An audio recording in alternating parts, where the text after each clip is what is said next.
Hello guys, आज हम ये प्रिंसेस कट ब्लाउज की कटिंग करना सीखेंगे। बहुत ही आसान तरीके से। सामने से ये कम डीप है, यानी 7 हाफ है, और बैक से फुल डीप नेक है। तो इस तरह का ब्लाउज आप कटिंग करना सीखना चाहते हो तो इस वीडियो को पूरा देखो, किस तरह से मैं कटिंग कर रहा हूँ। सामने से 7 हाफ है, बैक से फुल डीप है। हम इसको बेल्ट वाला ही ब्लाउज कटिंग कर सकते हैं, नॉर्मल भी कटिंग कर सकते हैं। तो मैं आपको अच्छी तरह से बताऊंगा कि इस तरह का नेक आपके पास कुछ इशू है कि सामने से कम नेक डीप है और पीछे से ज़्यादा है, तो उसको कितना माइनस कितना प्लस करना है। तो ये आपको वीडियो पूरा देखना चाहिए, इसलिए कि आपको पूछना ना पड़े। इसलिए जो है, इसको पूरा वीडियो देखो, अच्छी तरह से समझो कि इस तरह का अगर आपके पास आता है कोई ब्लाउज या अपने लिए बनाते हो तो किस तरह हम कटिंग करेंगे कि अच्छी तरह से ये बराबर बैठेगा। शोल्डर बिल्कुल नहीं गिरेगा, कोई डोरी लगाने की बैग में जरूरत नहीं। मेरे तरीके को फॉलो करके ट्राई करके देख लो आप लोग। तो चलिए वीडियो शुरू। तो सबसे पहले एक पेपर ले लेंगे और एक सीधा मार्किंग कर लेंगे। ये हमने निशान लगाया शोल्डर का। अब लगाएंगे हम लेंथ का और डार्ट पॉइंट का। तो इस तरीके से क्या करना है कि ये तीनों निशान को पहले कंप्लीट कर लेना है, फिर हम आगे बढ़ेंगे। अच्छी तरह से समझेंगे कि आगे क्या क्या करना है। तो देखिए, हम लगा रहे हैं लेंथ का निशान, ये 14 इंच पे लगा रहे हैं। ये 14 इंच का हमारा लेंथ है और डार्ट पॉइंट 9 इंच पे लगाया मैंने, यानी 9 इंच पे। तो इस तरीके से इन निशानों को थोड़ा थोड़ा बड़ा कर लेंगे ताकि ये दिखाई दे क्लियर। उसके बाद हम जो है बाकी को फॉलो करेंगे। बाकी हम मेजरमेंट को फॉलो कर करके निशान लगाते जाएंगे और आप भी इस तरह से करते जाइए। आप मेरा वीडियो देख रहे हो तो इस तरह से बराबर पे देख देख के फॉलो भी कर सकते हो। तो इस तरीके से अब हम शोल्डर का निशान लगाएंगे। तो जितना भी शोल्डर है उसका हाफ करके लगाएंगे। तो शोल्डर हमारा 15 इंच है, तो 7.5 पे निशान लगा के हम 1 इंच डाउन कर देंगे शोल्डर को। अब हम नेक की ब्राउनिंग का निशान लगा लेंगे। तो यहाँ पे 2.25 पे आपको निशान लगाना है। जैसे मैं लगा रहा हूँ वैसे आपको लगा लेना है। अब क्या करेंगे, ये दोनों निशानों को हम मिला देंगे, यानी शोल्डर को स्लोप कर देंगे। जिस तरह स्लोप दिया जाता है इस तरह से कर लेना है। तो ये यहाँ तक हम पहुँच गए। उसके बाद हम आगे बढ़ेंगे जो भी करना है। तो इस तरह से आप निशान लगाते जाओ और फॉलो करते जाओ मेरे निशानों को। किस तरह मैं कर रहा हूँ उस तरह करना है। देखिए, शोल्डर को हमको 1.5 इंच यहाँ माइनस कर लेना है। तो देखिए, मैं ये 7.5 नेक है, तो फ्रंट के नेक के हिसाब से मैं फ्रंट का बता रहा हूँ, बैक का बाद में बताऊंगा। तो मैंने 1.5 इंच माइनस किया, इस तरह आपको कर लेना है। अब हमारा यहाँ पे डार्ट पॉइंट का सेंटर निकालना है, बस्ट का सेंटर निकालना है। तो 36 हमारा चेस्ट है, तो 3.5 पे निशान लगाना है इसको। और यहाँ पे आके 0.25 इंच माइनस कर देना है। तो यानी कि यहाँ पे 2.25 पे हो जाएगा। तो इस तरह से हम निशानों को कंप्लीट कर लेंगे। अब यहाँ पे थोड़ा सा शेप देके ये सेंटर वाले निशान को थोड़ा सा उतार देंगे। जो हम प्रेसेस कट का शेप देते हैं वहाँ पे थोड़ा मैं 1/4 इंच के करीब इस तरह से शेप देके उतार दिया। तो ये मैं कभी कभी बाद में करता हूँ, कभी अभी कर ले रहा हूँ मैं। तो आगे पीछे मैं करता रहता हूँ, कुछ भी एक जैसा नहीं करता हूँ कि एक लाइन से चलता हूँ। अब इस तरह से क्या करेंगे, एक शेप दे देंगे। इस तरह से सीधा भी आओगे चलेगा, और थोड़ा सा शेप भी दे दोगे चलेगा। इस तरह से 3.5 से लेकर 4 इंच के हिसाब से आप जहाँ भी चाहिए निशान लगा सकते हो। तो देखिए, मैं 3.25 पे लगा रहा हूँ। तो इस तरह से आपको निशान लगा लेना है। ये हमारा ये निशान है कि यहीं से हमको शेप देना है, यानी प्रिंसेस कट का। ये क्रॉस फ्रंट का एरिया होता है। ये हमारा हमेशा माइनस पे होना चाहिए, आधा इंच। जो भी हम शोल्डर रखते हैं उससे आधा इंच माइनस पे होता है। ठीक है, तो इस तरह से निशान लगा लेंगे, कंप्लीट कर लेंगे प्रिंसेस कट के निशान को। तो मैं अपने हिसाब से लगाया, आप अपने हिसाब से लगा सकते हो। आप चाहिए तो स्केल से भी लगा सकते हो, हाथ से भी लगा सकते हो। तो मैं हाथ से लगा रहा हूँ, मुझे हाथ से ही जमता है। आप चाहिए तो स्केल से लगा सकते हो। तो इस तरह से देखिए, सेंटर पार्ट का हमारा पूरा ड्राइंग हो गया है, नेक को छोड़ के। नेक हम बाद में लगाएंगे। वी नेक है। ये जिसने भी भेजा है मुझे बोलते हैं कि मतलब हमारा वी नेक बराबर बैठता नहीं है, गिरता है शोल्डर हमारा। तो इस तरह का फॉलो करो, नहीं गिरेगा। आप गारंटी के साथ में बना के देख लो। तो देखिए, यहाँ पे 0.25 इंच का मैं डार्ट लगा रहा हूँ, यानी 0.25 इंच मैंने माइनस वहाँ पे निशान लगाया। और इस तरह से दोनों ज्वाइंटों को बराबर कर लेंगे, इस तरह से मिला के। जैसे मैं कर रहा हूँ वैसे आप करते जाओ। तो इस तरह से निशान को मैंने लगा लिया, यानी 0.25 इंच का डार्ट आपको यहाँ पे आर्मोल में देना है। अब यहाँ पे आर्मोल का लेंथ निकालेंगे। तो देखिए, मैं कहाँ से नाप रहा हूँ वहीं से नापना है, और 7 इंच पे निशान लगाना है। यानी कि 7 इंच आपको निशान लगा लेना है आर्मोल का लेंथ का। तो इस तरह से वहीं पे हम क्या करेंगे, अपर चेस्ट नापेंगे। तो जो भी हमारा अपर चेस्ट है 33 है, 33 हाफ है। तो उसको 4 से डिवाइड करो, जितना भी होता है उतने पे निशान लगा के और आधा इंच आपको बढ़ाना है। तो 33 हाफ को 4 से डिवाइड करेंगे तो 8.5 में एक सूत कम का इस तरह से बनता है, उस तरह से लगा लो। या 8.5 पे भी लगाओगे तो चल जाएगा, ऐसा कुछ दिक्कत नहीं है। एक सूत इधर उधर से कुछ प्रॉब्लम नहीं होता है। उस तरह से करके आप ट्राई करके इस तरह जो भी होता है कर लो। अब वहीं से टर्न करके मैं इस तरह से घुमा के देखा तो ये 8.5 इंच के करीब निकला है। आर्मोल जो है हमारा छोटा है, ये बड़ा निकल रहा है। तो इस तरह से कभी भी छोटा बड़ा आपका होता है तो आप यहाँ पे माइनस कर सकते हो ऊपर की तरफ को। यानी जो भी हमने अपर चेस्ट का निशान लगाया है थोड़ा ऊपर निशान लगा लेंगे इस तरह से। और इस तरह से निशान लगा के अब हम घुमा के देखेंगे। ये मेरे हिसाब से 14.5 आर्मोल कम है। जिस तरह का ये 36 का साइज है उस हिसाब से कम लगता है, लेकिन फिर भी हो सकता है क्योंकि किसी किसी का बॉडी अलग होता है। ऐसा हम बोल नहीं सकते कि ये रॉन्ग है, रॉन्ग नहीं बोल सकते क्योंकि ऐसा होता है। इसीलिए बोलता हूँ कि कभी भी मेजरमेंट के हिसाब से आप लोग कटिंग किया करो। तो इस तरह से कोई फार्मूले काम नहीं आते हैं, फार्मूलों के हिसाब से चलोगे तो प्रॉब्लम आता ही आता है। तो देखिए मैंने आर्मोल का भी शेप दे दिया, इस तरह प्रिंसेस कट का जो हमारे आर्मोल का प्रिंसेस कट है उसका भी शेप दे दिया। अब हम यहाँ पे डार्ट का निशान लगाएंगे। तो अपर चेस्ट में काफ़ी फर्क है, 2.5 इंच का फर्क है। तो यहाँ पे 3.5 इंच का आपको डार्ट लगाना है। 3.5 से लेके 3.25 तक लगा सकते हो, अच्छी तरह बैठेगा। आप देख लेना, आप 19-20 कर सकते हो, कोई प्रॉब्लम नहीं है। लेकिन इतना गैपिंग वाला मुझे नहीं लगता है कि इतना होगा। ये मुझे भी इसमें रॉन्ग लगता है, 2.5 इंच का फर्क मुझे नहीं लगता होगा। लेकिन हो भी सकता है, आप मैं जो भी बोल रहा हूँ ये हो भी सकता है और नहीं भी हो सकता है, क्योंकि किसी के बॉडी का कुछ जजमेंट आप लगा नहीं सकते हो।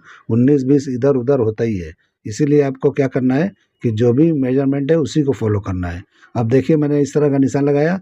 अब ये सेंटर के पार्ट का जितना लेंथ हो रहा है वही हम प्रिंसेस कट के पैनल का लेंथ निकालेंगे सेम टू सेम, ताकि हम इसको ज्वाइंट जब करेंगे तो अच्छी तरह बराबर बैठे, यानी छोटा बड़ा ना हो। इसके लिए हमको ये लगा लेना है। तो देखिए मैंने किस तरह लगाया है, इस तरह आपको लगा लेना है, ठीक है। तो ये अब हम क्या करेंगे, सेंटर का पार्ट जो भी बचा है यानी 3.25 इंच, इसको हम क्या करेंगे, इधर माइनस करेंगे और वेस्ट निकालेंगे। तो इस तरह से जो भी है उतना ही उसको घुमा के इस तरह से टर्न करके इस तरह से निशान लगाना है।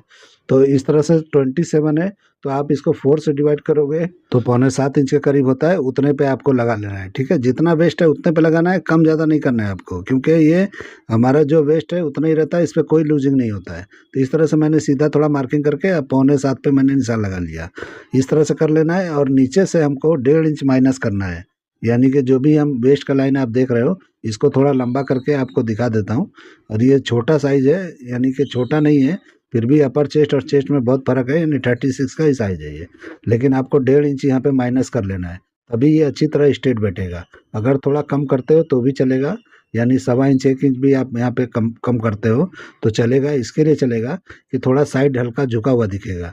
आपको झुका हुआ पसंद है, बैग लंबा चाहिए, तो आप यहाँ पे कम कर सकते हो।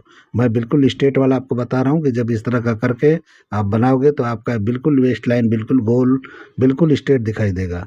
तो इसके हिसाब से मैं बता रहा हूँ, इसको फॉलो करके ट्राई करके देख लो आप। अब इस तरह करके मैंने नीचे का बंद कर लिया वेस्ट की लाइन। अब हम साइड भी बंद कर लेंगे। तो इस तरह से हमारा निकल गया है पूरा प्रिंसेस कट का, ये फार्म मार्किंग हो गया है। तो इस तरह से हो जाएगा। अब हम नेक को ड्राइंग करेंगे। तो देखिए जितना भी हमारा नेक है उतने पे निशान लगाएंगे, यानी 7.5 पे। तो इस तरह से 7.5 पे निशान लगा लेना है और वहीं से हमको शेप देना है। तो शेप आप स्केल से भी दे सकते हो, हाथ से भी दे सकते हो, तो जैसे चाहिए आप दे सकते हो। लेकिन हमने नेक का ब्रॉडिंग देखेंगे, आपको जितना रखना है रख सकते हो। मैं अपने हिसाब से रख रहा हूँ, आप अपने हिसाब से रख सकते हो। तो जितना ब्रॉडिंग है आपको शोल्डर की तरफ से मैंने जो माइनस किया है उतना ही रहेगा। नेक की ब्रॉडिंग जितना चाहिए यानी शोल्डर सीम आप यहाँ पे कर सकते हो। यहाँ पे नेक का ब्रॉडिंग नहीं देखा जाता है, शोल्डर सीम देखा जाता है कि शोल्डर सीम कितना रखना है। तो इस तरह से करके आप शेप लगा के जितना भी रखना है शेप लगा के आप बिठा सकते हो।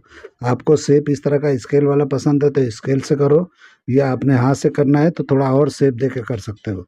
मुझे स्केल का पसंद नहीं आता है, लेकिन मैं कटिंग में चेंज कर दूंगा। तो देखिए मैंने कैसे लगाया है, इस तरह से आप लगा लो। अब डार्ट पॉइंट में नाप के दिखाता हूँ। तो 9 इंच था, तो देखिए अभी यहाँ पे आके ये कम हो गया है। तो ये 1/4 इंच के करीब कम हो गया है, क्योंकि ये हमारा जो है ये ज़्यादा बड़ा साइज नहीं है इसलिए कम हुआ है, नहीं तो कभी कभी आधा इंच से भी ज़्यादा कम हो जाता है। इस तरह से आपको करके नाप के चेक कर लेना है। तो डार्ट पॉइंट कम होगा तभी ये शोल्डर नहीं गिरेगा। अगर डार्ट पॉइंट जितना है उतना ही तैयार रखोगे तो शोल्डर गिरेगा। अब देखिए मैं, अगर आपको बेल्ट वाला ब्लाउज करना है तो इस तरह निशान लगा लो। पहला निशान 3 इंच पे मैंने लगाया डार्ट पॉइंट के नीचे, और उसके हिसाब से बेल्ट की ब्रॉडिंग का निशान लगा रहा हूँ। तो जितना भी ब्रॉडिंग आपको रखना है नीचे का, यानी कि 3 इंच के बाद में जो भी बनता है उतने पे लगा के, या जैसा शेप चाहिए आपको उस तरह से लगा सकते हो। जैसे मैं लगाया हूँ वैसे भी लगा सकते हो, सीधा भी लगा सकते हो, या कोई भी डिज़ाइन आप लगा सकते हो। और साइड में जितना चौड़ा पतला चाहिए आप कर सकते हो। इस तरह से निशान मैंने लगा लिया। आपको बेल्ट वाला बनाना है तो बेल्ट वाला बना सकते हो, बिना बेल्ट का बनाना है तो बिना बेल्ट का भी आप कर सकते हो। ये दोनों ऑप्शन इसमें मौजूद है, आप जो भी चाहिए आप फॉलो कर लेना। मुझे इमेज में बराबर समझ में नहीं आ रहा है कि ये बेल्ट वाला है कि बिना बेल्ट वाला है, इसीलिए मैंने ये कटिंग करके आपको दिखा दिया। बेल्ट वाला भी बिना बेल्ट वाला भी, जो भी आपको चाहिए आप यूज़ कर लेना। अब देखिए मैं नेक का शेप किस तरह से चेंज कर दिया मैंने। क्योंकि मुझे नहीं बिल्कुल स्ट्रेट जैसा बिल्कुल पसंद नहीं आता है, थोड़ा इस तरह का शेप होता है वो ज़्यादा अच्छा लगता है। तो आप इस तरह का नेक कटिंग करके ट्राई करो, देखो किस तरह का बनता है। तो देखिए फ्रंट हमारा हो गया है, जिस तरह कटिंग करना था मैंने कर लिया, बाकी का बाद में करेंगे। अब मैंने इसको बैक का रखा है, बैक की कटिंग करके पहले आपको दिखा देता हूँ। तो देखिए यानी पेपर पे मैंने रखा है, अभी बराबर पे रखा है, और यहाँ पे क्वार्टर इंच के करीब नेक के पास खींच लेना है। देखो मैं उंगली से खींच रहा हूँ, वहाँ पे क्वार्टर इंच का गैप देना है, यानी फ्रंट अपनी तरफ खींच लेना है। तो इस तरह से करोगे तो जितना भी डीप नेक आप बना रहे हो इस ब्लाउज के हिसाब से परफेक्ट एकदम बराबर ये बैठ जाएगा, कोई प्रॉब्लम नहीं होगा। आप बोलते हो शोल्डर गिरता है, बराबर नहीं आता है, तो इस तरह को कटिंग को फॉलो करके आप ट्राई करो, बिल्कुल शोल्डर नहीं गिरेगा। तो देखिए शोल्डर का मैंने निशान ऊपर लगा दिया, और जो हमने अपर चेस्ट नापा था वहीं पे निशान लगाना है, जो बढ़ा के आधा इंच किया था वो नहीं लगाना है। तो वहीं पे निशान लगा के इस तरह टर्न करके, यानी थोड़ा सा हटा के इस तरह साइड को बराबर कर लेंगे। तो इस तरह से हमारे ब्लाउज़ का बैक का भी लेंथ निकल जाएगा। अब देखिए ये हमारा माइनस हो गया होगा बैक का पार्ट, यानी बैक जो है हमारा अपर चेस्ट पे क्वार्टर इंच के करीब माइनस हो गया होगा, तो माइनस पे ही कटिंग करना है तभी बैठेगा ये। अब देखिए इस तरह से मैंने वेस्ट के लाइन को सीधा कर लिया, और एक और निशान एक्स्ट्रा मार लिया, डाट लगाना है हमको। तो इस तरह से निशान लगा के अब हम नापेंगे। तो नाप के आप यहाँ आधा इंच भी कम करोगे तो अच्छी तरह बैठेगा। बैक बहुत डीप है, यहाँ पे आधा इंच माइनस कर दोगे अपर चेस्ट के हिसाब से तो ये बराबर बैठ जाएगा, कोई प्रॉब्लम नहीं होगा। अब यहाँ पे क्या करना है, वेस्ट का जो भी है वो 4 से डिवाइड करके निशान लगाना है, और डाट का निशान आपको बढ़ा लेना है। तो डाट यानी पौना इंच के करीब बढ़ाओ या 1 इंच के करीब बढ़ा लो, इस तरह करके हमको निशान लगा लेना है, साइड बंद कर देना है। तो ये हमारा ये जो हो गया लेंथ हो गया, साइड का भी निशान हो गया। अब हम क्या करेंगे, यहाँ पे आर्मोल का शेप देंगे। तो आर्मोल का शेप मैं कैसे दे रहा हूँ, ऐसे ही आप दे के ट्राई करके बना लो। जो भी भाई ने मुझे भेजा है, मुझे याद नहीं है किसने भेजा है, लेकिन ये ट्राई करके बना के देखो। ये बोलते हो डीप नेक हमारा गिरता है, बिल्कुल नहीं गिरेगा, आप ट्राई करके देख लो। बस यही करना कि नेक फलकना नहीं चाहिए, यानी जो भी आप नेक बना रहे हो स्टिचिंग के अंदर, या तो पाइपिंग के साथ बनाओ या तो नम दे के आप बनाना। ऐसा नहीं है कि कुछ भी बना दोगे पलका हुआ और बाद में बोलोगे बैठे नहीं, तो ऐसा नहीं होता है। स्टिचिंग में भी देखा जाता है कि कैसे सिला जाता है। तो इस तरह से मैंने नेक का निशान लगा दिया, फुल डीप मैंने लगाया है, नहीं 12 इंच के करीब में। इसमें 12 इंच का ही बैठेगा, इससे ज़्यादा नीचे आप जा ही नहीं सकते, इससे लंबा ये ब्लाउज नहीं है। तो नेक के शेप को देखा आपने कैसे मैंने लगाया, आप इस तरह लगा लो, उसके बाद आप कटिंग कर दो। तो देखिए पहले बार बार से कटिंग कर लेंगे, बाद में हम डाट को क्लोज करके वो भी कटिंग करके आपको दिखाएंगे। तो किस तरह से कटिंग हो रहा है उस तरह से करना है। जब कपड़े पे आप जाओगे तो मार्जिन छोड़ते हुए जिस तरह से आप जहाँ भी पकड़ के सिलते हो उस तरह से करना है। और ये नेक फलकना नहीं चाहिए, आप कभी भी बना रहे हो तो नेक को ध्यान रखो, फलकना नहीं चाहिए। या तो पाइपिंग के साथ बनाओ, और या तो वहाँ पे नम की सिलाई मार के आप पलटी करके बनाओ। तो आपके स्टिचिंग में भी दम होना चाहिए, तभी वो गिरता नहीं है शोल्डर। और कभी भी डाट पॉइंट बराबर नापा करो, अगर वो बड़ा होगा तो भी शोल्डर गिरेगा। तो ये सब छोटी छोटी चीज़ें हैं, आप ध्यान दे के बनाओगे। आप खुद अपने ब्लाउज जब बनाते हो, कस्टमर को पहनाते हो या खुद पहनते हो, तो देखो ये कहाँ से मिस्टेक है, उस मिस्टेक को ख़त्म करने की कोशिश करोगे तो खुद ही जो है ऑटोमेटिक आप समझ जाओगे क्यों हमारा शोल्डर गिरता है। तो शोल्डर बिल्कुल नहीं गिरेगा, बिल्कुल कोई डोरी की ज़रूरत नहीं है। तो देखिए हमारा कटिंग ये हो गया है, और मैं इसका जो है फ्रंट कटिंग करके आपको दिखा देता हूँ। तो अभी मैं इसका स्लीव्स की कटिंग करके आपको नहीं दिखाऊँगा, क्योंकि इसके पहले वाला वीडियो जो अपलोड मैंने एक दिन पहले किया है उसको आप देख लेना, तो आपको समझ में आ जाएगा कि स्लीव्स किस तरह कटिंग होता है। तो आप उस तरह से करके फॉलो करके कर सकते हो, ठीक है। तो इसलिए जो है मैं उसको नहीं बता रहा हूँ। हर वीडियो में स्लीव्स बताना ज़रूरी नहीं है, क्योंकि सब स्लीव्स एक ही जैसे होते हैं, उसमें ज़्यादा कुछ डिफरेंट नहीं होता है, तो सब वीडियो में बना के कुछ मतलब नहीं है। इस तरह से मैंने कटिंग कर दिया। अब देखिए बेल्ट के पार्ट को इस तरह चिटका लेंगे, और चिटका के जॉइंट कर लेंगे, तो ये क्या होगा कि थोड़ा शेप में निकलेगा, और शेप में ही निकलना चाहिए तो ही अच्छी तरह ये चिपक के बैठेगा। ये कभी भी नीचे का बेल्ट स्ट्रेट नहीं होना चाहिए, स्ट्रेट होगा अच्छी तरह नहीं बैठेगा। अब हम इसको कटिंग करके थोड़ा छाँट के आपको दिखाएंगे कि ये थोड़ा भी शेप में प्रॉब्लम दिख रहा है तो इसको सुधार लेंगे। तो देखिए मैंने कटिंग किया, ये ज़रा भी प्रॉब्लम है तो इसको सुधार लेना है आपको। तो ये अच्छी तरह हो जाता है, कोई दिक्कत वाली बात नहीं है। तो बेल्ट का शेप ये अच्छी तरह से कर लेना है, नीचे भी इस तरह से थोड़ा हल्का राउंड कर लेंगे, यानी क्लीनिंग कर लेंगे तो अच्छी तरह से हो जाता है। तो देखिए हमारा ये बेल्ट का कटिंग हो गया है। अब हम क्या करेंगे, ये प्रिंसेस कट के पार्ट को, ऊपर वाले डाट के पार्ट को कटिंग करके क्लोज करके आपको दिखाएंगे। तो डाट आप देख लो बेल्ट किस तरह का दिख रहा है, इसी तरह का आपको कटिंग करना है। इसीलिए मैं रख के अच्छी तरह आपको दिखा दिया कि किस तरह का दिख रहा है। अब देखो ये क्या है कि हम डाट के पार्ट को कटिंग करके अब यहाँ पे थोड़ा क्लोज करेंगे और यहाँ पे आर्मोल जरा भी आपको गड़बड़ लगता है, क्रॉस फ्रंट कम लगता है, तो अच्छी तरह से यहाँ शेप देके निकाल सकते हो। तो ये यहाँ पे ऑप्शन होता है आपको आर्मोल को ठीक करने का। तो आर्मोल को देखो मैं किस तरह से थोड़ा अंदर से कटिंग किया, अब देखो कितना प्रॉपर एकदम फर्स्ट क्लास दिख रहा है। तो इस तरह से आपको कटिंग में सुधार हो सकता है, अच्छी तरह समझ के कटिंग करोगे तो। और कटिंग भी कभी भी क्लीन किया करो, स्टिचिंग भी एकदम क्लीन किया करो। मेरे कटिंग को देख के आप समझते होगे कि इतना क्लीन कटिंग मैं करता हूँ, ताकि आप लोग को अच्छी तरह समझ में आ जाए। अब देखिए मैं कटिंग कर लिया, या अलग अलग पार्ट को कर लिया, यहाँ शेप को अच्छी तरह कर लूँगा, जरा भी टेढ़ा मेढ़ा है उसको सुधार लेंगे, इस तरह से कटिंग करके शेप को बराबर कर देंगे। अब मैं रख के दिखा रहा हूँ, जैसा मैंने कटिंग किया उसी तरह का रख के दिखा रहा हूँ। तो मेरा ये कटिंग करने का तरीका, ये आइडिया पसंद आया तो मेरे चैनल को लाइक करो, सब्सक्राइब करो और दोस्तों में शेयर जरूर करो। कटिंग का शेप देखो, स्टाइल देखो, किस तरह मैंने कटिंग किया, इसको फॉलो करो। जिस तरह मैं कर रहा हूँ उस तरह से करते जाओगे, परफेक्ट कटिंग होगा, प्रोफेशनल कटिंग होगा।